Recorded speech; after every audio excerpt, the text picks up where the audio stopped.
Hello, brothers and sisters. Welcome back to the greatest sermon ever preached.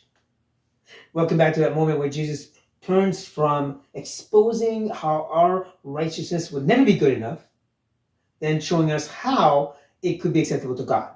That's what chapter 6 is all about. And he does it by focusing on the three pillars of the Jewish faith: almsgiving, prayer, and fasting.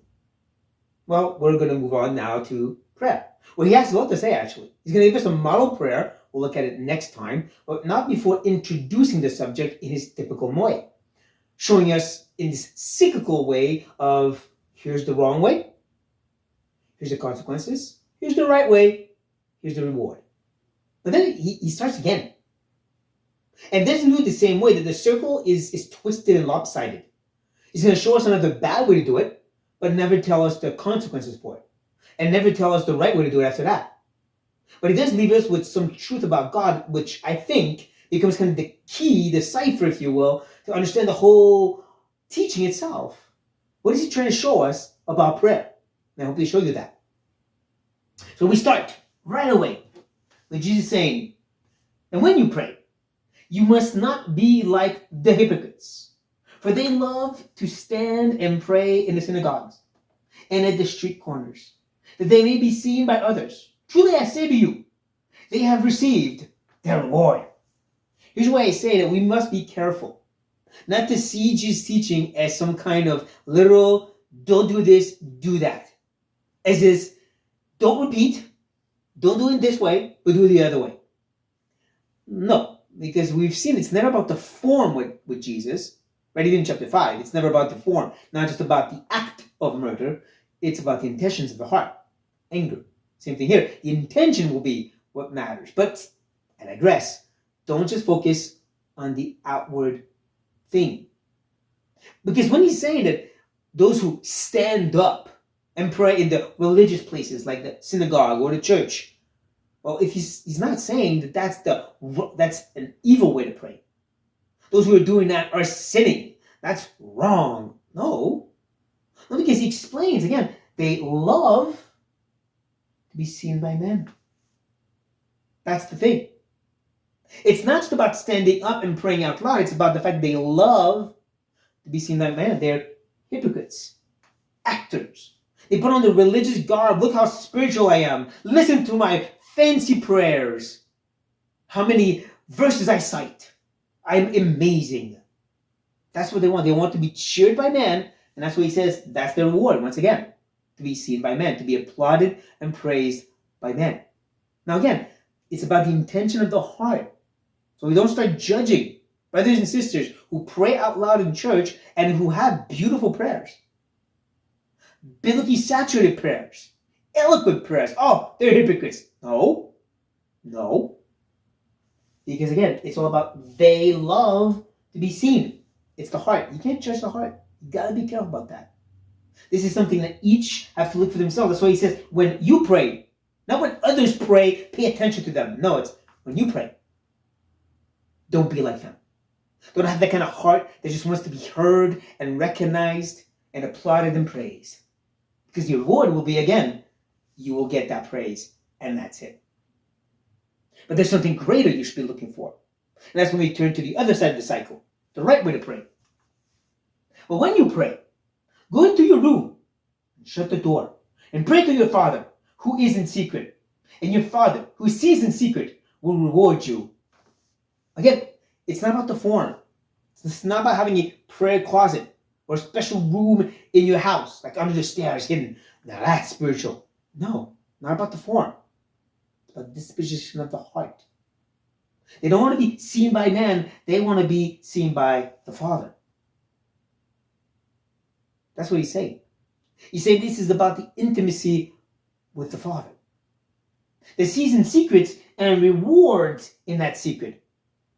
And yeah, I believe the reward is, in a sense, answered prayers. But I think it's more than that. You see this word room?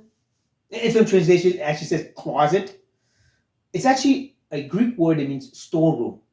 And you probably know this word because in the Old Testament, when that word is used, it really means like abundance and all that food and stuff. And it really represents God's blessing upon people. Abraham had big storerooms, for example. I believe this reward is also this notion of having a true storeroom, which is intimacy with the Father. That's the true reward. Greater and greater intimacy, which you find in prayer, in turning to Him and sharing your heart to Him, coming to the throne of grace and pouring it all out by the help of the Spirit that groans for you where you don't know how to groan. So on one side, you want to be seen by man and applauded. On the other, you want to be seen by God and know Him. That's the right way. And really see, it's about the intimacy, because Jesus is not finished yet. Here's again, He's going to show us enough. And when you pray, do not heap up empty phrases, as the Gentiles do, for they think that they will be heard for their many words. Vain repetition. Oh, how this has been misunderstood. Right? This is why it's wrong to repeat the Lord's Prayer, the one that we're going to look at next time. It's wrong to read written prayers.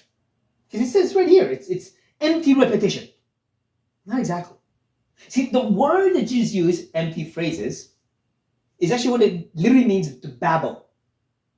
To repeat the same phrase almost over and over again without thinking. Think of a mantra. Think even in Christian circles where we just repeat verses and we keep declaring them and it's supposed to do something.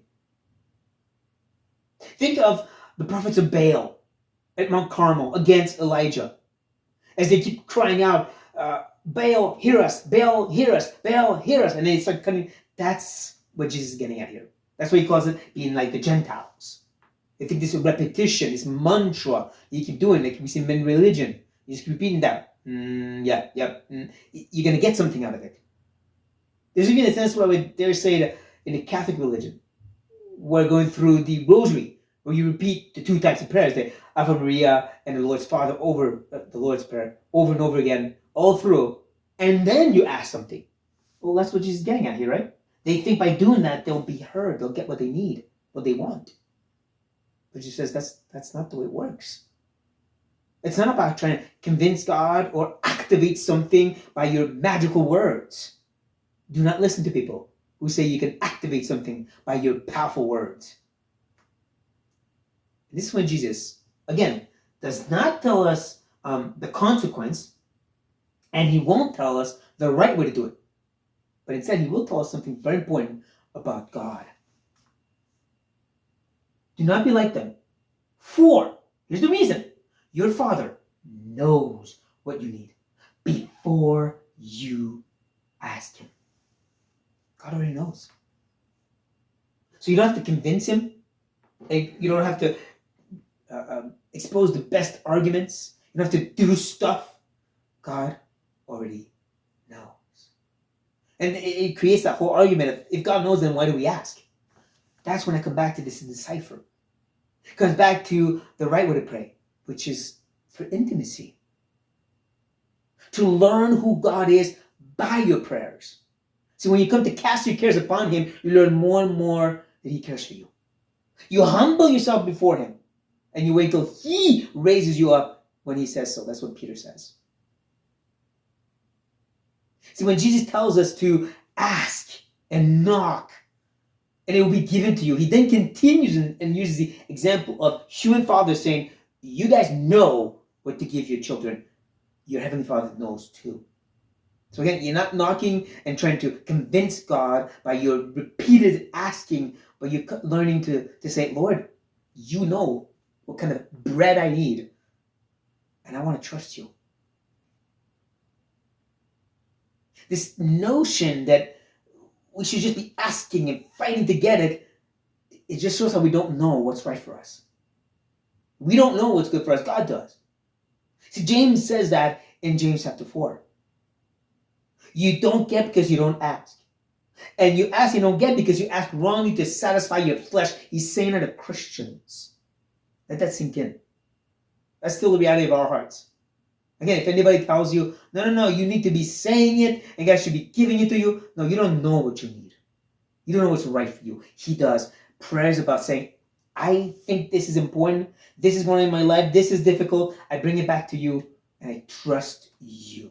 Help me to keep trusting you. Help me to keep waiting upon you. Help me to stay faithful as I do. That's what it's all about. I hope you're seeing it.